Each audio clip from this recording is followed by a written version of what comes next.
Amen.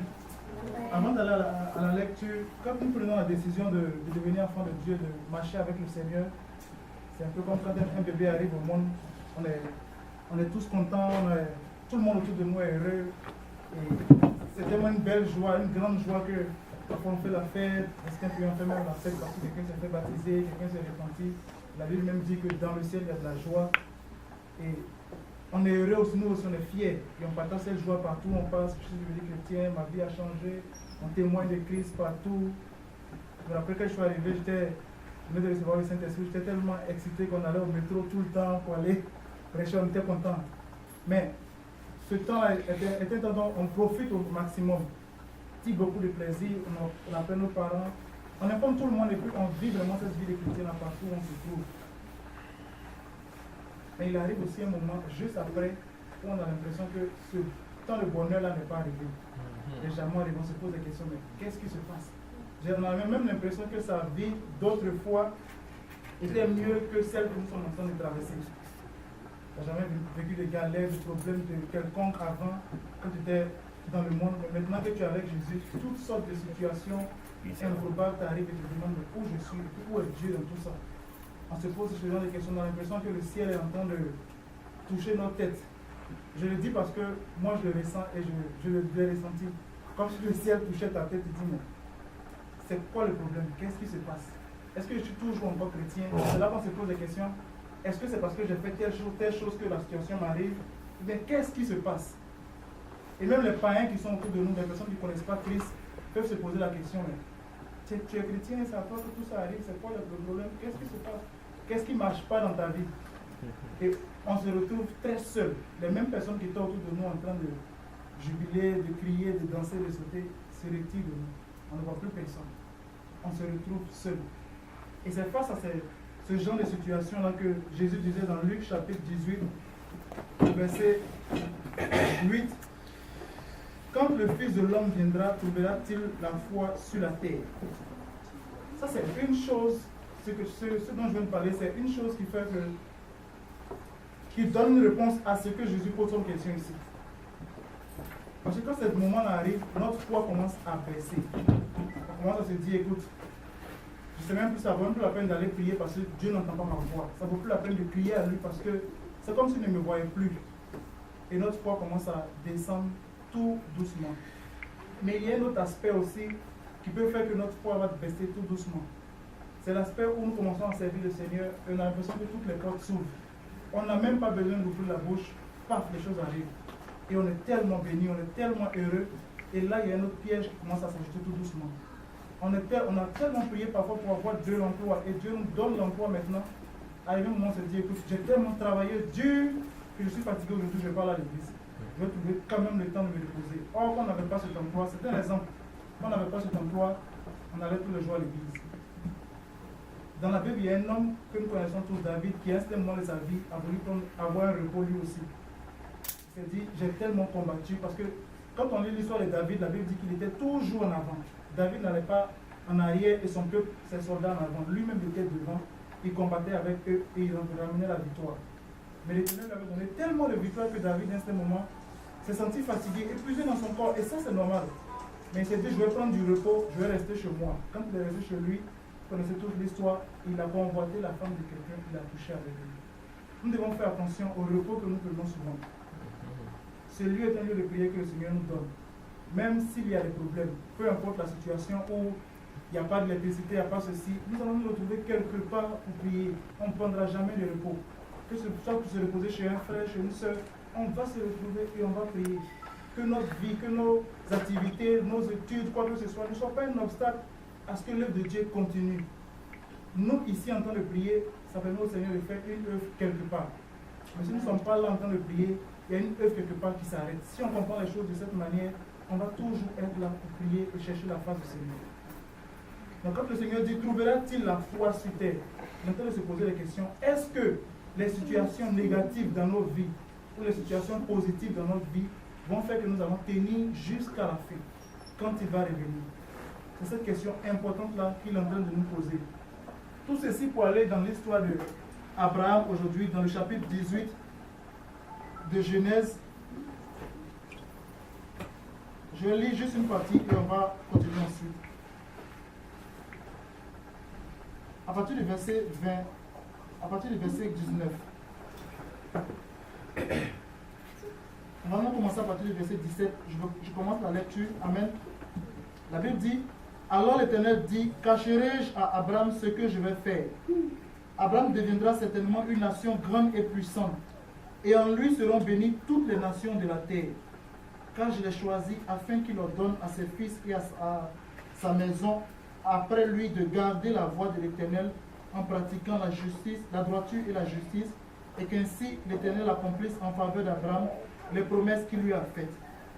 Et l'Éternel dit, le cri contre Sodome et Gomorrhe s'est accru, et leur péché est énorme. C'est pourquoi je vais descendre et je verrai s'ils ont agi entièrement selon le bruit venu jusqu'à moi. Et si cela n'est pas, je le saurai.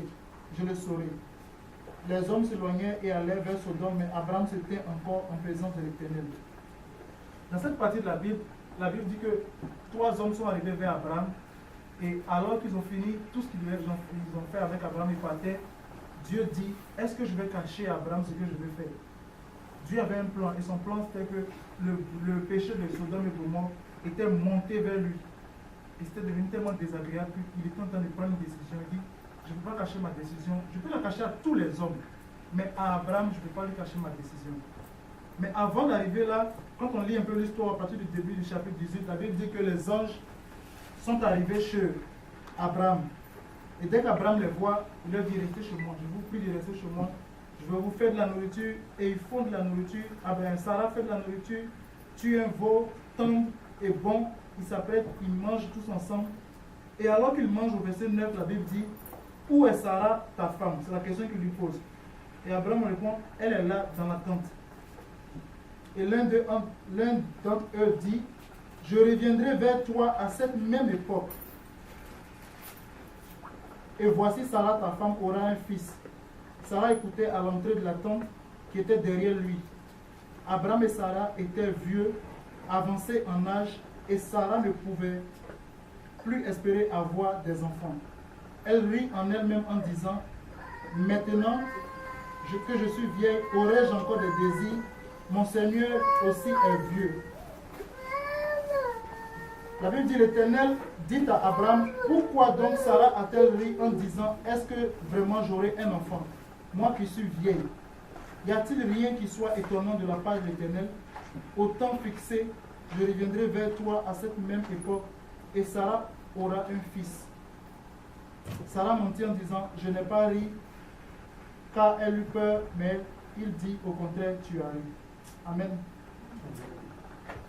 L'ange lui dit, voilà ce qui va arriver l'année prochaine quand je vais arriver à la même époque. Mais Sarah se met à rire et elle dit, avec mon corps qui est si usé, fatigué, avec tout ce que j'ai vécu déjà toutes ces années, il y a quel espoir pour moi encore? Il n'y a plus d'espoir. Et notre Dieu qui sait tout parle au travers de ses serviteurs pour lui dire, tu as ri, tu n'as pas cru à la promesse. Mais ce que l'ange est en train de lui dire n'était pas quelque chose de nouveau. Parce que quand on retourne dans Genèse chapitre 15, Dieu lui-même en personne avait dit à Abraham, regarde les étoiles, compte-les. Si tu arrives à compter toutes les étoiles, c'est comme ça que ta postérité sera. Donc c'est une promesse que Sarah et Abraham savaient déjà. Mais le temps avait fait que, arrivé à ce moment, le doute avait commencé à s'installer dans leur cœur. Sûrement quand Dieu leur a adressé cette promesse, ils étaient encore en pleine forme, ils étaient encore jeunes, ils étaient encore pleins de vigueur. Ils espéraient dans leurs années de vigueur voir ces choses arriver. Mais rien n'est arrivé dans leurs années de vigueur. Et là où ils sont devenus vieux, ou peut-être ils s'apprêtent à prendre une canne, ou ils préparent un tombeau, c'est là que Dieu vient leur rappeler ces choses. Un peu comme si Dieu venait et enlevait les toiles d'araignée pour dire, la promesse que j'avais dite, la prophétie que j'avais faite dans ta vie, elle est encore d'actualité. Sarah n'a pas cru. Et malheureusement, c'est ce qui nous arrive aussi aujourd'hui en tant qu'enfant de Dieu. La Bible dit que la parole du Seigneur est faite de promesses qui sont faites pour nous, pour notre temps, pour un temps comme celui dans lequel nous sommes. Et comment connaître ces promesses-là? C'est en lisant la parole de Dieu. Dieu nous a laissé ces promesses-là pour que nous puissions nous les approprier personnellement. Mais elles deviennent inutiles si on ne se les approprie pas. Ça va être un livre simple. Mais quand on prend une promesse dans la parole et qu'on s'attache à cette promesse, elle devient une véritable lumière pour chacun d'entre nous. Elle est source d'espérance et source d'espoir. Et cette promesse-là, comme la Bible le dit, peu importe le temps, elle va s'accomplir, la prophétie. Malheureusement, comme on a dit tantôt au début, beaucoup de choses viennent comme des toiles d'araignée, viennent se poser sur nos promesses. Le Seigneur nous a promis la santé, nous a promis la vie, nous a promis nous dit qu'il a des projets de bonheur. Un projet de bonheur, ce n'est pas la mort. Un projet de bonheur, ce n'est pas la souffrance, ce n'est pas la maladie. Ça peut, mais dans son déroulement, ça peut paraître comme la mort. Ça peut paraître comme la maladie. Mais il y a encore juste une toile d'araignée qu'il faut enlever et puis se rappeler que cette promesse-là, elle est à moi. Les circonstances de la vie que nous vivons chaque jour font que nous commençons à douter, à nous demander si Dieu est là, si Dieu est encore avec nous. Est-ce que ce qu'il a dit est encore d'actualité? La parole du Seigneur est vraie et tout ce qu'il dit est vrai. Nous devons nous rappeler chaque fois les promesses de l'Éternel. La Bible dit, parlant de Josué, fortifie-toi, que personne ne vienne te dire, Josué, lève-toi, va à la guerre. Non, toi-même lève-toi. Josué, mon Boaz, je me lève et je me mets à marcher pour le Seigneur. Que personne ne vienne t'encourager, mais toi-même fortifie-toi. Pourquoi? Parce que les promesses de l'Éternel vont s'accomplir. Elles vont s'accomplir. Elles vont s'accomplir si tu crois en elles, mais si tu ne crois pas en elles, tu vas avoir l'impression qu'elles tardent, Elles peuvent tarder, mais elles vont s'accomplir. Elles peuvent ne pas ressembler à ce que Dieu a dit, mais elles vont s'accomplir. C'est dans cela que quand Jésus pose la question, trouveras-tu de la foi sur la terre? Parce que ça prend la foi pour attendre patiemment ce que le Seigneur nous a promis. Et quand je pense souvent à la foi, l'image me vient en tête pour ceux qui viennent de pays où il y a la forêt comme chez nous. Souvent il y a des feux de brousse. Tu peux avoir une grosse arbre dans la forêt, le feu de brousse passe, mais lui il reste là. Il ne meurt pas aussi, c'est ça la foi. Il reste là. Notre foi doit être tellement ancrée en Christ que quand les épreuves passent, on a l'impression que l'arbre est tombé complètement. Mais quelques jours après, l'arbre se relève. Les épreuves peuvent nous amener à tomber, à baisser les bras. Les situations peuvent être compliquées, peuvent nous amener à arriver à un certain point où on se demande à quoi sert ma vie, alors que je sers le Seigneur tout le temps. Mais il faut garder espoir en le Seigneur, il faut continuer de croire en lui et de croire en projet de bonheur qu'il a pour nous. Et ils vont s'accomplir. Romains 4, 20 dit, et sans faiblir dans la foi, il ne considéra point que son corps était déjà usé. Parlant d'Abraham, donc, sans faiblir dans la foi, Abraham ne considéra point que son corps était déjà usé, puisqu'il avait près de 100 ans, et que Sarah n'était plus en état d'avoir des enfants. Il ne douta point par incrédulité au sujet de la promesse de Dieu, mais il fut fortifié par la foi, donnant gloire à Dieu. Il a donné gloire à Dieu pour toute situation. Mon corps est vieux, mon corps est usé, il ne peut plus rien faire, gloire à Dieu. J'attends quelque chose de la part du Seigneur, mais je vois le contraire. Ma santé au contraire se dégrade de plus en plus, gloire à Dieu.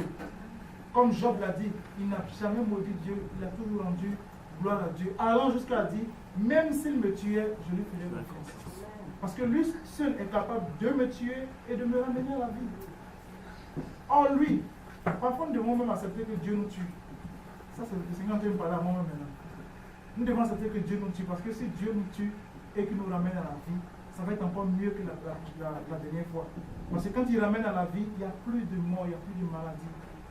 De quoi Lazare est mort, je ne m'en souviens pas, mais quand Lazare est mort, quand il est né, la Bible ne dit pas que ce qu'il avait tué était encore là. Il était en bonne santé.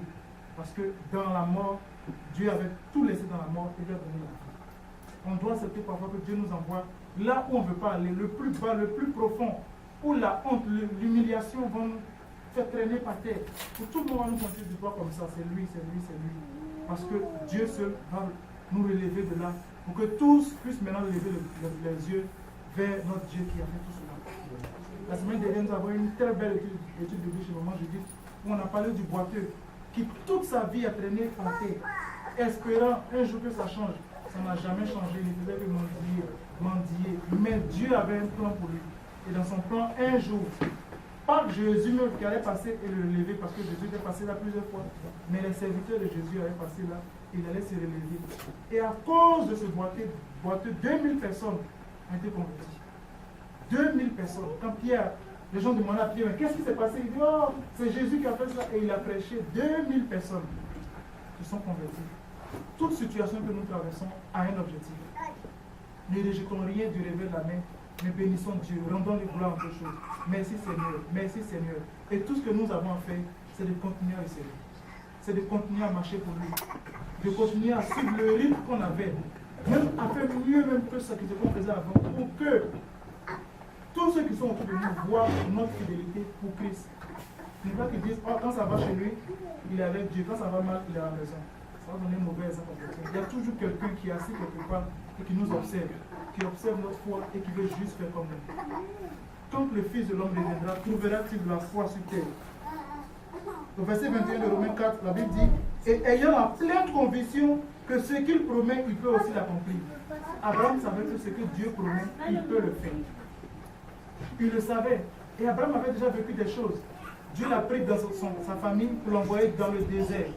Mais dans le désert, Abraham était devenu un soldat, il était devenu ingénieur, il était devenu tout dans le désert. Soldat parce qu'il allait en guerre, il emportait les guerres, il vivait dans le désert, dans ce froid, dans cette pluie, dans toutes ces conditions, mais il tenait avec sa famille. Il était venu sûrement avec peu d'animaux ou avec rien, mais il est devenu riche dans le désert, là où personne ne peut espérer quelque chose. S'il disait à ses parents, je m'en vais dans le désert, ils vont dire, mais tu es fou. On a des maisons, on dort dans des maisons ici, toi tu vas dans le désert. Mais c'est là-bas que Dieu voulait le rendre riche et voulait le bénir. Au verset 22, la Bible dit, c'est pourquoi cela lui fut imputé à justice. C'est encore à cause de nous, à qui cela sera imputé. À nous qui croyons en celui qui a ressuscité des morts, Jésus-Christ. La Bible dit que parce qu'il a cru, cela lui fut imputé. Ça veut dire si je crois avec assurance en Christ, si toute ma foi, ma confiance est en lui, cela me sera imputé à justice. Ça veut dire, cela me sera donné comme salaire. Plus ma foi sera grande en lui, plus mon salaire sera grand. Il n'y a pas une personne parmi nous qui veut un petit salaire. On veut tous un grand salaire. Donc, pour avoir un grand salaire auprès du Seigneur, il faut avoir une grande foi. Parce que tout ce que nous allons, toute la confiance que nous allons mettre en lui, il va nous la redonner sous forme de justice. Or, notre Dieu est plus juste que les hommes. Si les hommes, tu travailles pour eux 12 heures ou bien 8 heures, tu te donnes un salaire équivalent à 8 heures, imaginons notre Dieu pour qui tu peux souffrir pendant 8-10 heures, combien il peut nous donner? Et quand Jésus dit, s'il revient sur la tête, ouvrira toute la foi, il entend parler de ça. Cette histoire nous vient de, cette parole nous vient de l'histoire du juge unique. La dame qui venait chaque fois supplier le juge, rends-moi justice, rends-moi justice. Et le juge a dit, comme elle m'importune trop, je vais lui rendre justice. Et il disait, si ce juge-là pouvait faire ça, qu'en est-il de lui, Jésus? Mais, quand il va revenir, est-ce qu'il va trouver la foi sur terre? Est-ce qu'il va trouver des gens qui seront toujours à genoux, qui seront toujours à leur place en train de dire, Seigneur, voici ma vie, Seigneur, voici ma situation, Seigneur, voici ma situation. Parce que malheureusement, ce qui arrive auprès des hommes, si Abraham était à notre époque, ce qu'il aurait fait, il serait allé peut-être essayer tous les spécialistes d'insémination artificielle, de quoi que ce soit, in vitro, il aurait tout essayé. Mais ça n'aurait pas marché. Mais la parole du Seigneur lui avait dit, tu auras des enfants comme les étoiles. Il devait seulement se fier à cette parole et puis attendre à sa place et Dieu allait le faire. Une autre histoire intéressante dans la Bible, c'est l'histoire de Noé. Quand la Bible, Dieu dit à Noé, construis un bateau. Ça peut paraître ridicule à son époque. C'est comme si Dieu me disait de construire un bateau aujourd'hui, je me mets à construire quelque chose en bois. Devant là, tout le monde me disait, mais quel problème. C'est comme ça que Noé était. Mais Noé finit de construire le bateau. Il fait entrer tous les animaux. La Bible dit pendant 7 jours, la pluie ne tombe pas. Pourtant Dieu lui a dit, construis le bateau, la pluie va tomber. À la place de Noé, j'avais commencé à me poser la question, mais c'est quel Dieu ça? Il faut travailler des années et des années. Tu me dis la pluie arrive, ça fait au moins 3, 4, 5, 6 jours, pas de pluie, c'est quoi le problème? Mais il fallait attendre. Il fallait attendre. Et attendre dans le bateau, pas dehors. Et dans le bateau, il y avait des moufettes, il y avait toutes sortes d'animaux, il y avait toutes sortes d'odeurs. Il fallait attendre là, dans la maison du Seigneur. Je veux encourager quelqu'un à tenir ferme la maison du Seigneur. Ne lâchons jamais la maison du Seigneur. Il n'y a pas d'endroit plus sécuritaire à l'extérieur. Dans la maison du Seigneur, les gens sont méchants, les gens sont mauvais, les gens sont infidèles, les gens sont tout ce qu'on peut imaginer. Mais c'est pour ça qu'ils sont là. Parce qu'ils ont besoin d'être sauvés. Tous ces animaux, avec leurs odeurs, leur caractère, tout leur comportement, ils devaient être sauvés. S'ils restaient dehors, ils allaient tous mourir dans cette eau. Mais il fallait être sauvés pour pouvoir continuer, pour pouvoir perpétuer leur espèce. C'est pour ça qu'ils sont venus. Ne venons pas à l'église en nous disant tout le monde est comme ça, tout le monde est comme ça. Ils vont faire ça. Ils ne feront jamais. Le seul qui est bien, c'est Jésus. Et c'est à lui seul que nous devons regarder. Les hommes sont ce qu'ils sont. Nous sommes tous infaillibles avec nos défauts. C'est pour ça que la Bible dit maudit soit l'homme qui se confie à un homme. Ne te confie jamais à un homme, ne compte jamais sur un homme, compte sur Dieu seul. Et attends patiemment ce que le Seigneur t'a promis. Parce que même si ça tarde, il va le faire. Noé a pris tout le temps de construire le bateau. Même les hommes autour de lui, imaginez comment ils pourraient se moquer de lui. Tu as parlé des pluies, où est la pluie? Mais la parole du Seigneur s'accomplit toujours. 7 jours après, la Bible dit, Dieu lui-même a fermé les portes du bateau et la pluie est tombée, sortant de la terre, descendant du ciel, de partout il y avait la pluie. Nous devons attendre fermement. Nous sommes dans des temps très difficiles, surtout dans un continent très difficile, un pays difficile où le travail, l'emploi, les études, beaucoup de choses nous volent le temps pour Dieu. Beaucoup de situations difficiles nous arrivent pour nous empêcher d'être dans la maison du Seigneur. Mais nous devons avoir du discernement et puis détecter, savoir quoi faire quand ces choses arrivent. Regardons par exemple, plusieurs fois que nous n'avons pas eu l'occasion de nous réunir ici, il y avait toujours une justification. Mais j'en parlais tout à l'heure avec mon Bongolo. Quand tu analyses ces choses, tu peux juste comprendre que c'est l'œuvre du diable. Pourquoi on ne puisse pas se réunir, pourquoi on se refroidisse. Mais nous devons tenir ferme. Nous devons tenir ferme. Nous sommes peut-être tous dans un projet que nous ne comprenons pas. Mais faisons ce que nous avons à faire. Pourquoi je dis un projet que nous ne comprenons pas? Parce qu'il n'y a jamais une église qui commence tout d'un coup avec 25 000 personnes. Et l'exemple que je prends toujours, c'est l'église de Saint-Laurent. Nous sommes, beaucoup d'entre nous le savent, elle a commencé au sous-sol du pasteur Kaosi. Dans son sous-sol. Pasteur Benji, qui est un nouveau pasteur à l'église, nous disait que l'église de NDG, Notre-Dame de Côte-des-Neiges, il a commencé juste avec sa famille. Lui, sa femme et ses enfants. Il a 2 filles, lui et sa femme. Mais cette année, à la fin de l'année, ils étaient à la recherche d'une nouvelle salle parce que les 150 places ou combien de places ne suffisaient plus. Nous sommes dans un projet que nous ne comprenons pas. Faisons juste ce que nous avons à faire. Peut-être nous ne serons même pas là dans 20 ans quand une église apostolique va naître à pied fond avec des âmes transformées, vivant pour Christ. Mais nous aurons contribué à ce que cela se fasse. Donc, soyons fermes dans notre engagement avec le Seigneur. Nous ne venons pas dans cette salle pour le pasteur, pour qui que ce soit. Nous venons pour nous-mêmes. Parce que c'est en venant dans la présence du Seigneur régulièrement que nous allons avoir de quoi, comme du carburant, pour mettre sur notre foi et puis continuer de marcher. Mais si nous restons seuls, éloignés, nous serons comme cette brebis qui est exposée au loup ou au lion ou à quel animal ou à toutes sortes de choses. Revenons dans la présence du Seigneur. Venons constamment dans la présence du Seigneur. Que le pasteur soit là ou soit pas là, soyons dans la présence du Seigneur. Amen. De toute façon, quand nous venons ici, tout ce que nous faisons, c'est pour glorifier le Seigneur. Nous prions les uns pour les autres. Ça nous aide à aller encore plus loin. Avant de terminer, nous allons continuer dans Genèse chapitre 18. Dieu commence à parler à Abraham et lui dit qu'il ne peut lui cacher tout ce qu'il est en train de faire. Et Abraham s'approche et dit, feras-tu aussi périr le juste avec le méchant? Peut-être y a-t-il 50 justes au milieu de la ville. Les feras-tu périr aussi et ne pardonneras-tu pas à la ville à cause des 50 justes qui sont au milieu d'elle? Faire mourir le juste avec le méchant en sorte qu'il en soit du juste comme du méchant, loin de toi cette manière d'agir. Abraham connaissait Dieu, il savait qu'il était juste. Dieu, tu ne peux pas faire mourir tout le monde comme ça dans cette ville. Et il est en train de négocier avec Dieu.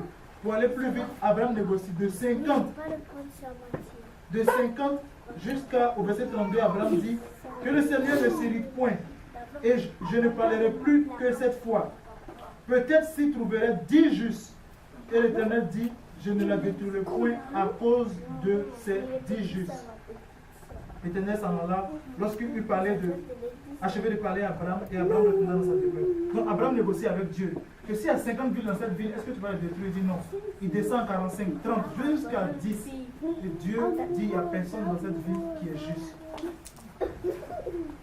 Ce soir, si je veux donner un titre à ce message, c'est 10 justes dans une ville. Si aujourd'hui le Seigneur descendait dans cette ville de Montréal et demandait, disait qu'à cause de 10 justes, il ne veut pas détruire cette ville, est-ce que nous serons parmi ces 10 justes? Parce que quand on regarde la ville de Sodome et Gomorrhe, on ne peut pas se dire, mais attends, le neveu d'Abraham était là-bas. Qui dit neveu d'Abraham? Dit le neveu du père de la foi. Il était avec Abraham, Abraham sacrifiait devant lui, Abraham faisait tout devant lui, il adorait avec Abraham. Donc si Dieu veut détruire la ville et que lui il est là-bas, ça veut dire que on ne doit pas détruire la ville. Mais la Bible dit que Lot était dans cette ville avec sa femme. Lot, sa femme, ses deux filles, elles avaient des jambes. Parce que quand on va dans Genèse 19, les anges disent à Lot, va dire à tes jambes de sortir de la ville. Et au verset 14 de Genèse 19, la Bible dit, Lot sortit, parla à ces gens qui avaient pris ses filles. Levez-vous, dit-il, sortez de ce lieu, car l'Éternel va détruire la ville. Mais aux yeux de ces gens, il parut plaisanter. Pour eux, c'était un plaisanter. Oh, le Dieu s'amusait encore. Ils sont 4. Il fallait trouver 6 autres personnes pour qu'on sauve toute la ville. L'autre n'était pas allé dans cette ville juste il y avait 2 jours. Il vivait là depuis longtemps. Mais parce qu'il vivait dans une ville où les gens vivaient dans le péché et les gens vivaient comme ils voulaient et que son cœur n'était pas à la bonne place. En son choisissant ce lieu, il a choisi parce qu'il a trouvé que c'était l'endroit le plus beau. C'était un endroit qui lui rappelait un autre endroit, l'Égypte, un endroit où il était allé avec son oncle Abraham. Donc c'est là-bas qu'il a voulu aller habiter et le cœur de l'autre s'est détourné petit à petit vers le Seigneur. Si nous nous éloignons de la présence du Seigneur, notre cœur va se détourner petit à petit à tel point que les choses essentielles vont devenir futiles pour nous. Ah, c'est pas grave si on ne prie pas 3 fois dans la journée. Juste une fois, ça suffit. Quand nous sommes rendus à ce stade-là, ça commence à devenir dangereux. On entend parfois des gens qui disent on va se réunir dimanche à l'église, lundi on est là encore, mercredi on est là, jeudi on est là, ça devient trop. Pourtant, on part au travail toute la semaine. On mange toute la semaine, on fait plein de choses toute la semaine. Pour certains jeunes, certaines personnes ne peuvent passer toute la semaine devant des jeux vidéo ou faire des choses, s'asseoir. Je connais des personnes qui s'asseyent devant la télé, Netflix, voir un film de 8h jusqu'à 8h le lendemain avec la boisson, tout ce qu'il faut. Ça ne dérange pas. Mais quand il s'agit d'aller dans la présence du Seigneur, ça devient trop. Si nous commençons à nous rendre à ce stade-là, nous sommes en train de nous éloigner du Seigneur. Et ça, c'est tellement subtil qu'on ne s'en rend pas compte. Mais au moment où on s'en rend compte, ce sera trop tard. Nous devons nous réveiller et nous remettre sur le chemin. Les hommes arrivent chez Lot, on lui dit sors de la ville. Et un verset qui m'a beaucoup choqué, que j'ai déjà partagé avec les enfants qui sont dans ma classe le vendredi, c'est le verset.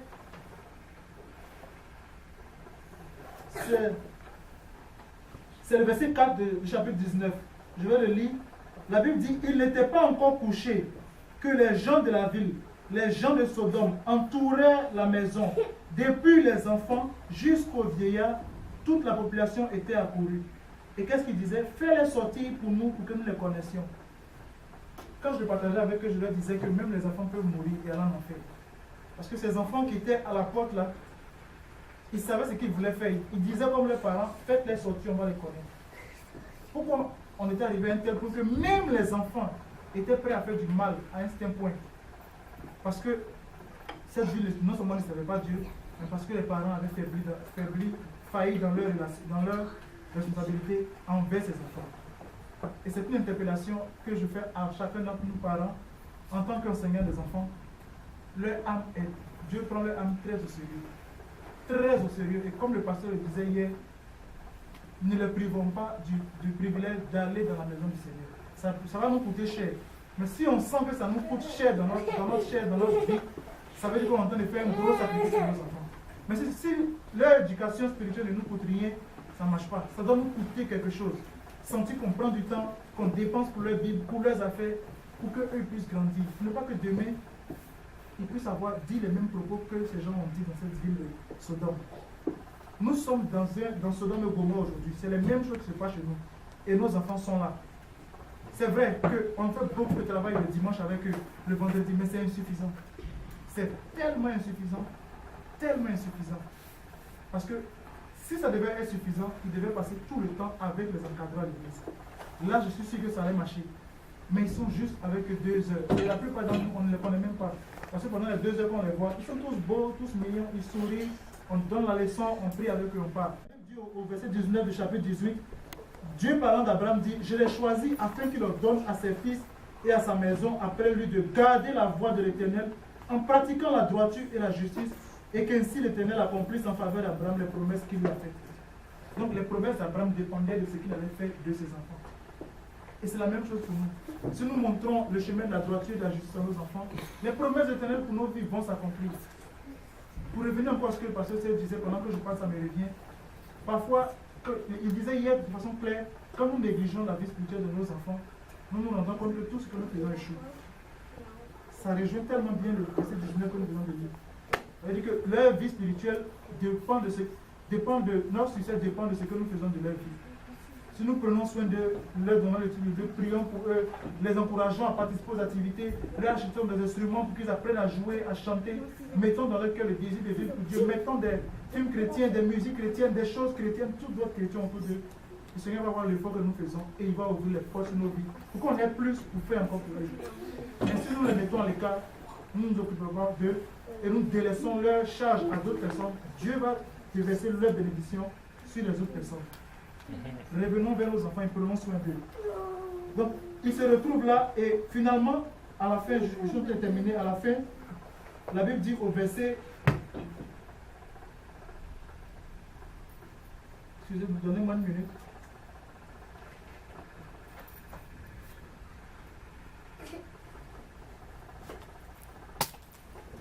Dans Genèse chapitre 19, vers la fin, la Bible dit que le Seigneur fait tomber le feu finalement sur toute la ville et ceux qui réussissent à s'échapper, c'est juste Lot, ses 2 filles et même sa femme a fini par rester dans cette ville. La ville a été détruite quand même. Pourquoi? Parce qu'on n'a pas trouvé 10 personnes dans la ville. 10 personnes, on a l'impression que c'est petit, mais nous sommes plus que 10 ici. C'est pour ça même quand nous sommes 2 ou 3, on rend gloire à Dieu parce qu'on est nombreux quand même. Et 2, 3 personnes peuvent faire balancer la situation de combien de personnes. C'est quoi le rôle que Lot avait? Quand Lot est arrivé dans cette ville, son rôle c'était de briller comme un enfant de Dieu. De prêcher la parole à ceux qui étaient là. De leur dire, voilà quand j'étais avec mon oncle Abraham, voilà comment on servait Dieu. Servez Dieu, servez Dieu, servez Dieu. C'était ça le rôle de Lot. Mais Lot ne l'a pas fait. C'est beau le prenait comme un plaisantin. Parce qu'il avait l'habitude de plaisanter avec eux et de ne pas aller dans les choses essentielles. Ça fait que le jour où les choses étaient sérieuses, on a pensé même qu'il plaisantait. Nous devons faire attention autour de nous. Il y a beaucoup de personnes qui ont besoin d'entendre parler de Seigneur et qui nous regardent.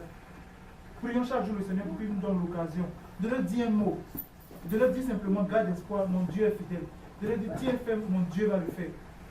Je t'invite à l'église, viens juste le faire pour qu'on ait au moins 10 justes qui soient sauvés. Si le Seigneur revenait à Montréal ce soir, est-ce que nous serons parmi les 10 justes?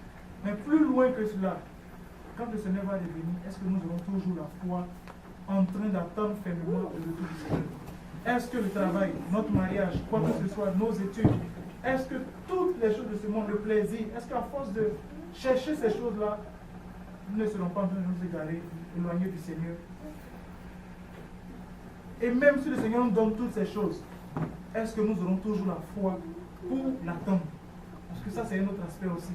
Dieu peut nous bénir, mais que les bénédictions que le Seigneur nous donne ne soient pas une malédiction pour nous, à tel point que nous ne pouvons pas aller au ciel quand le Seigneur arrive. Ce sont cette parole que le Seigneur voulait que je partage avec chacun d'entre nous, pour nous encourager, parce que c'est une marche que nous faisons vers le ciel. Baptisé au nom de Jésus, rempli du Saint-Esprit, je vis la sanctification, je ne suis pas encore sauvé. Le chemin est encore long, très difficile. Le baptême au nom de Jésus, le baptême du Saint-Esprit sont juste le début. Dieu change notre nom juste pour nous faire entrer dans son alliance. Pourquoi Abraham entre dans son alliance? Dieu a changé son nom. Il a dit, voici l'alliance que je tisse avec toi. Tu ne vas plus t'appeler Abraham. Tu vas t'appeler Abraham désormais. Dieu a changé son nom. Et c'était le début de la marche avec lui. C'est la même chose pour nous. Quand nous faisons baptiser au nom de Jésus, tout le monde est heureux autour de nous, tout le monde nous encourage. Mais c'est le début de la marche. C'est le début de la marche. Quand Jésus est allé dans le désert, la Bible ne dit pas qu'il était avec ses disciples dans le désert. Il était seul. Après son baptême, il était dans le désert, tout seul. Et c'est une marche qu'on traverse seul. Et on ne doit pas compter sur quelqu'un.